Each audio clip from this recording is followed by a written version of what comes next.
Coming up on AC 24/7, egg prices soar across the nation and unprecedented crisis. We'll take a look at what's causing the price hike. And it's been more than 2 weeks since Marvel superhero actor Jeremy Renner was injured. An update from the star on how he's recovering.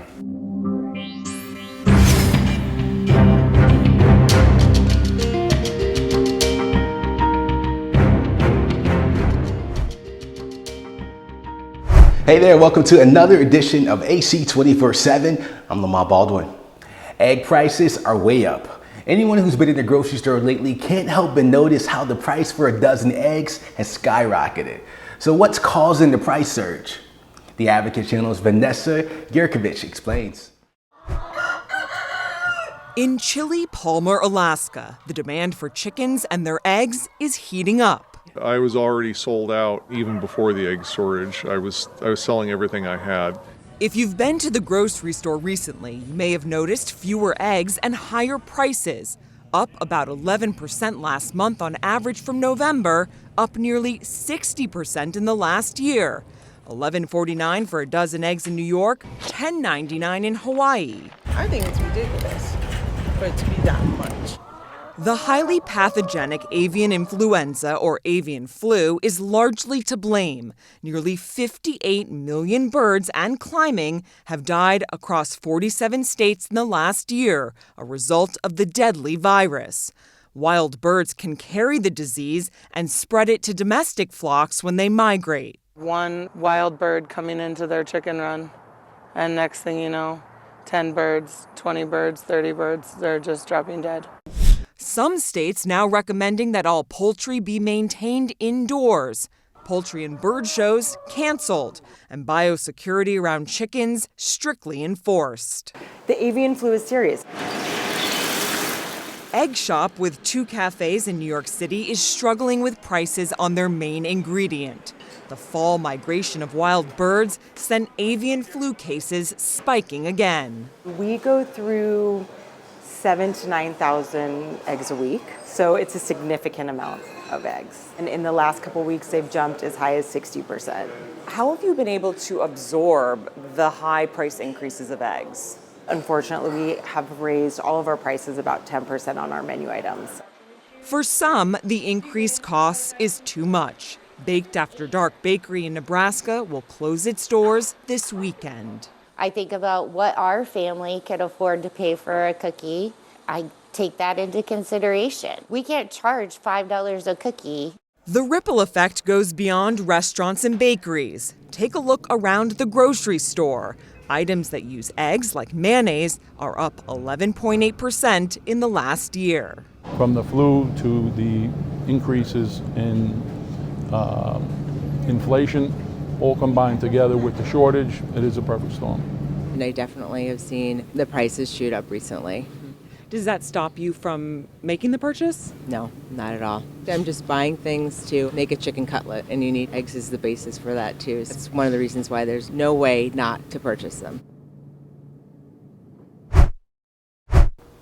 Actor Jeremy Renner is now recovering at home more than 2 weeks after his snowplow accident. The Marvel star was injured on New Year's Day while cleaning snow from his driveway in Nevada. According to the 911 call, Renner's upper torso was crushed by a snowcat vehicle. He underwent 2 surgeries. The mayor of Kingstown star replied to a Twitter post from the show saying, quote, "Outside of my brain fog and recovery, I was very excited to watch episode 201 with my family at home." Netflix's #1 thriller, The Pale Blue Eye, tells the story of a detective helping a young cadet who later will become the author Edgar Allan Poe. The Advocate Channel's Rachel Smith spoke with the star Harry Melling, who plays Poe, about the new Netflix film. Where are the facts? Where are the simple facts? The truth!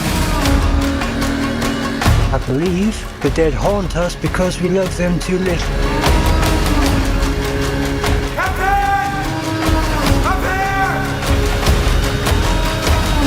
We are no closer to finding who's responsible for this than we were a month ago! We are closer.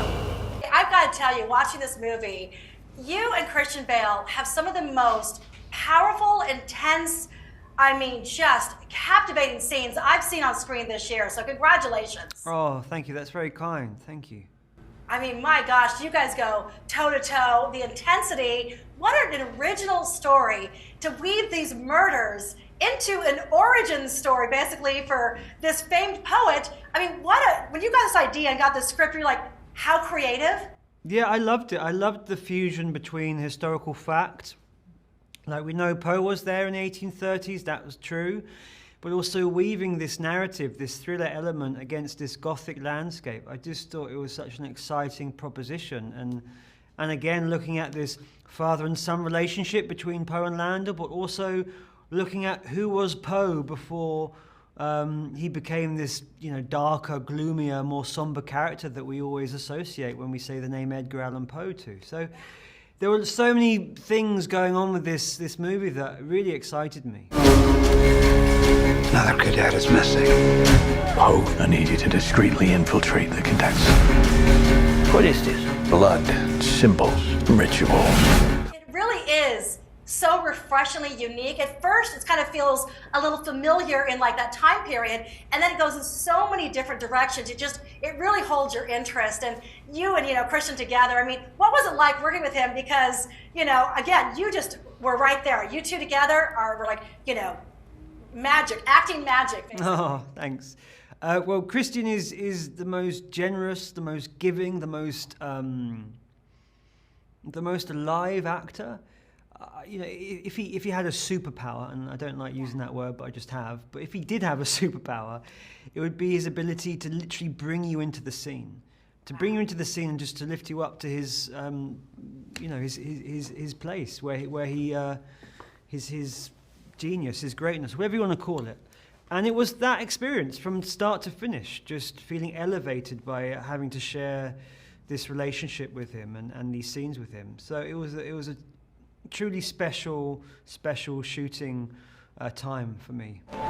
Is it true? You once elicited a confession with nothing more than a piercing look. With enough patience, the suspect will often interrogate himself. I love how there are all these little foreshadowings from, the Raven to the Telltale Heart, how you guys just kind of drop in a little bit of Poe's later famous works, kind of like little breadcrumbs along the way with the story. Wasn't that ingenious? Oh, it was amazing. I mean, that was all Scott with the Raven. When the shot comes down, you see the Raven. Yeah. And then the mention of Lenore, which is, I think, very much in real life was Edgar Allan Poe's muse. And I think we gently suggest that maybe that's Leah in the film. So there's lots of different touches of Edgar Allan Poe, historical fact, kind of mixed in with the fictionalized world of the thriller element. So it was an amazing combination of the two, I thought.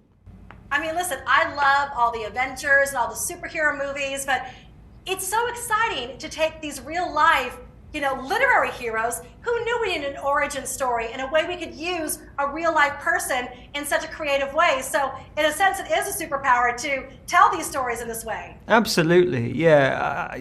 Poe is, he's an icon, and getting to reinvent that was a true gift. Do you think if Poe had the chance to see Las Vegas, what kind of poem would he write about our city? I think Poe would have a great time in Las Vegas, let me tell you. He would be out every night, drinking his way around, going mad in the casinos. So no, he'd have a lovely time. It'd be the telltale gambler, probably. Absolutely, right? Absolutely, yeah. It's only a matter of time.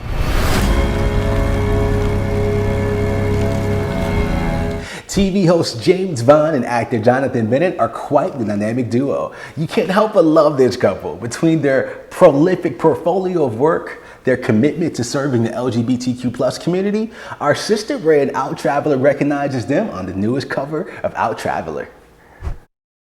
Thank you for joining us for another edition of AC 24/7. For more content that advocates for you, go to advocatechannel.com and follow us on Instagram, Twitter, and Facebook, and subscribe to us on YouTube. For the Advocate Channel, I'm Lamar Baldwin.